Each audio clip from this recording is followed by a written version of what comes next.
this match? Okay, I'll try to be fast. First of all, I want to use this opportunity to thank God for giving me this opportunity. Secondly, our FA President, Colonel Kweku, for believing in me. It was a very difficult start with the Nigerian matches, and yeah, I'll never forget this, giving me this chance.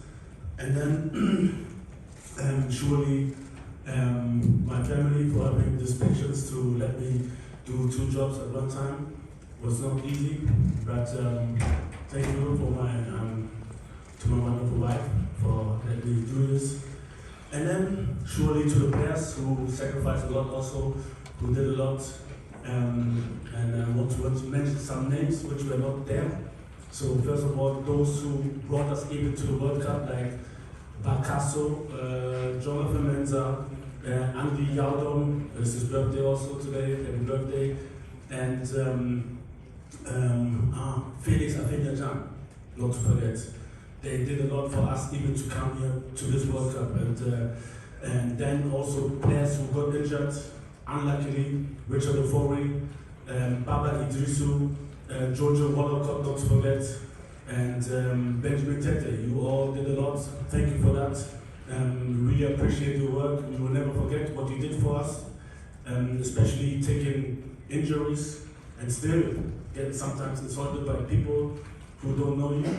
Really, really bad for me in my eyes, but thank you. And to the game, yeah, this is football. So sometimes football is beautiful, sometimes it's really, really ugly. Today for us it was ugly. Yeah, but there's nothing we can say about this. There's no human being in the world who hasn't missed a penalty. This is part of the football. Congratulations to the goalkeeper, was really, really good today. We had, especially in the second half, a lot of chances. But also we have to say we had to do better in the defense and allow 2 chances against this top-class, world-class strikers is too much. And they used it straight and scored 2 goals. And yeah, we have a young squad, we have to learn out of this. And I'm very, very sure this squad has a bright future. Thank you, Otto. Now we start with your questions. Please wait for the microphone. The gentleman with the hat, please. Ujojo, my name is Daniel Wona, Kini Broadcasting Corporation. 2 quick ones. You mentioned about the young squad. What are the learning lessons from for them from this tournament? And the second one is the numbers that have been brought out from the start of the game. It's all about the conversion of the chances you had. What the way forward to ensure that they actually turn to goals, not just goal attempts. Yeah, I think first of all they have to continue. They have to believe in themselves. They have to continue. The greatest footballers, also sportsmen in general, they are there because they have experience, and experience comes from doing things better. I don't want to go into detail because sometimes it's just 1 meter left, 1 meter right, a little bit better anticipation, a little bit better shot, goal. So many things where everybody has to improve, and they have to still work on all of these things, on defensive actions, closing passing lanes. They have the right timing to close the shots, and yeah, but also offensively to be a little bit more clinical. And so there are a lot of things. I don't want to go too much into details, but they will grow from this experience. I'm 100% sure, and they will do better next time. The lady in the middle, please. Coach, my name is Juliet from Ghana. I want to ask you a question on this. How disappointing, first of all, was this for you? And what was your game plan today? And finally, are you leaving this role? So, surely we are disappointed. Like I said, this is the ugly side of football. If we are so close to lead, yeah, maybe it's a different game. But this is football. When I was a player, I didn't like this taking penalties, so I really have to applaud everyone who's going there, because at the end, people who don't know much about football will give that person the blame, which is not good at all. And And for me, Andrew has done a lot for the squad. He's so good, such a good character, and great leader. And if I think back, sometimes at the end, maybe I would have wished he was still in the game, because maybe he would have scored, because he's very clinical. But you never know, and you're always more intelligent after the game. It's difficult to predict things, and we had to take actions. I think we're 2-0 down, and this is why we had this action and brought in fresh players. The other question was what? Your game plan and also how Game you plan, play yeah. this role. And surely we wanted to have a good start, good ball possession, and we knew that they would press us. We wanted to let the ball go and pass to each other, have right positions, which we had actually. And from this ball possession, also good transition, we created this chance which led to the penalty. So I think the first 15-20 minutes were really, really good. But then surely it does something to their minds. And it was 0-0, so nothing happened after we missed the penalty. But defensively, the plan was surely not to let passes in between the lines, let them play around us, and that we allow them two times passes in between us, and we were not good in the defensive transition, so they had 2 chances and then they scored, and the plan was surely to close this down. We knew that they had to attack, they had to try and score, and if we could have gone with 0-0 into the halftime, they would have opened up more, and it would have been easier for us to score a goal. Gentleman in the front row left. And are you living this role? Yes, I said it before. When I started as an assistant coach, it was in October last year, it was clear actually that I will stop after the World Cup. At the moment, me and my family, we see our future in Germany, and I like my role in Dortmund, and we are very, very happy there. So from the first day we said that if we qualify to the World Cup, that I will resign afterward, no matter what, even if we would have been world champions. So this is a decision for the family. Would take too long to go into details, but this is my decision. Front row left side, please.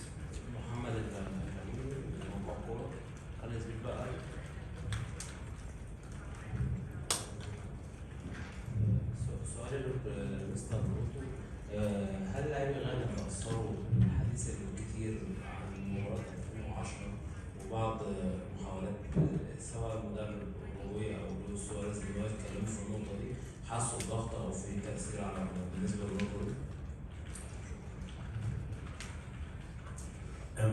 One thing, you're always starting with your speaking Arabic. We are in your country, in an Arabic country, it's normal to speak Arabic. You don't need to apologize for this. So the second thing is, no, I think they were focused. We started well, like I said. We had this good chance. Goalkeeper did very well from Uruguay after a bit, and then got the penalty out of this. So sometimes football, it's like that. You're so close to go one step further, and then you concede a goal, and then it gets into your mind. It's not easy as a football player. I was a player myself, and to come back out of this is very, very difficult. We did it before against South Korea when we were leading, they equalized, and we managed to stay on top of the game and score the third goal. But today we couldn't do it because also the second goal was way too early, and we couldn't really recover from that. I think we did well in the second half. We had a lot of chances. And at the end it was a little bit wide. We could have also conceded a third one, but we were almost close to score.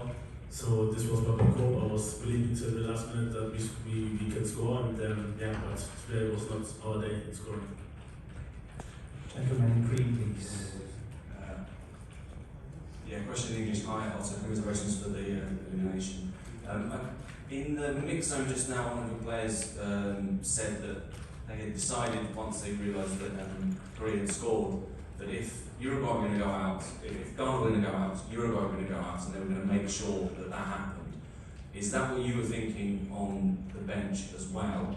And also, if I could ask you what you thought of the post-match kind of row with the Uruguay players and the referee?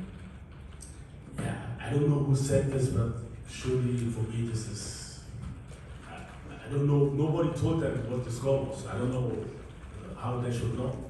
I don't know. From the bench nothing came. For us it was just about to try and score, and I'm in this game for a very long time as a coach.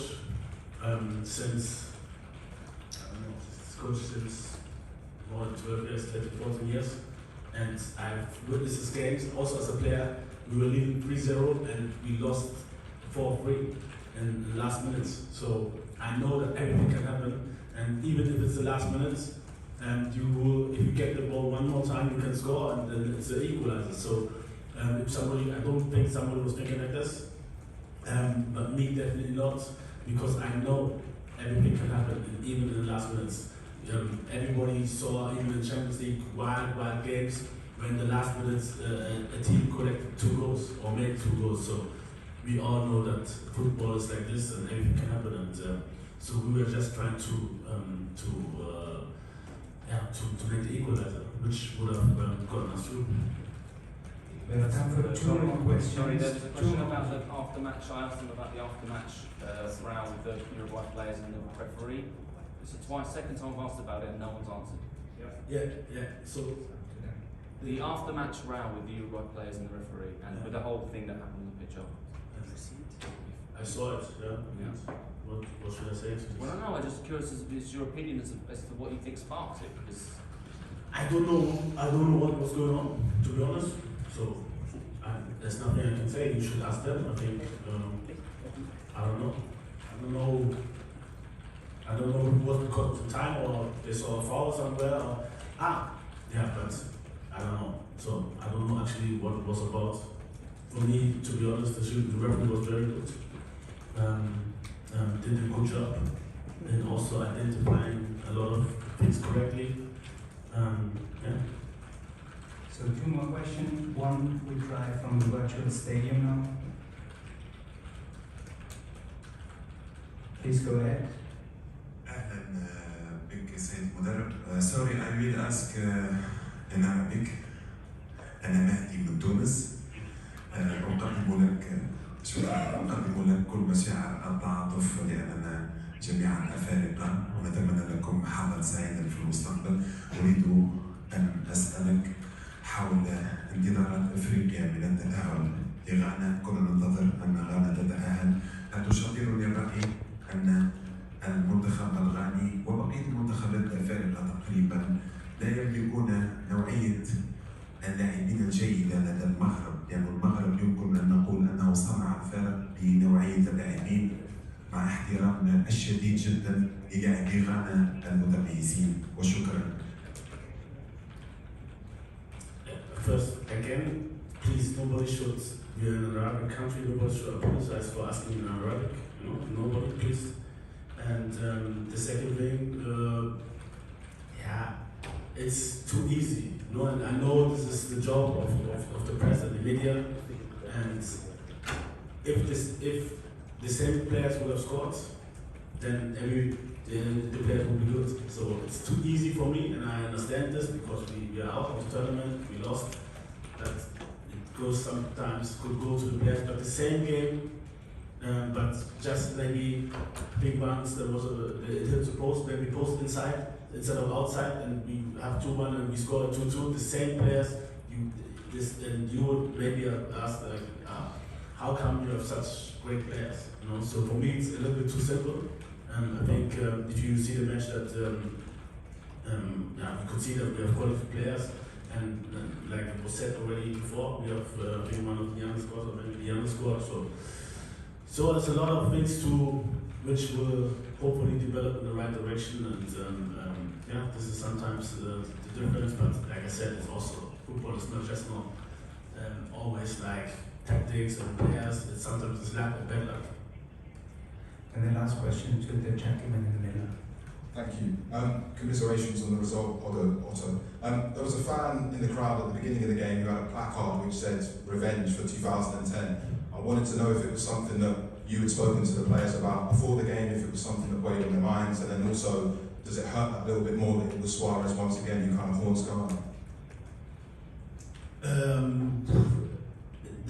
mean, which hurt the most is that we are out, and it doesn't matter who it was. And I know that the public and a lot of people were seeking for revenge, but I don't think this way. And I told the players that they should think this way as well. I'm a strong believer that if you don't seek, especially in sports, for revenge, if you don't seek for revenge, you will get more blessings. I'm a strong believer of that. So we were not looking for that. We were trying to win this game. And if we would have been Uruguay, we would have tried it against another team. So far, it was not so important. Came more from the outside, from the public. For us, it was not important that it was Uruguay. We know that they have good players, and we were actually prepared. But today also the lack was not on our side. But surely, still we have to improve. Both of those we could have prevented. And this is where we have to learn from. Thank you, Otto. Thank you for your attention. Have a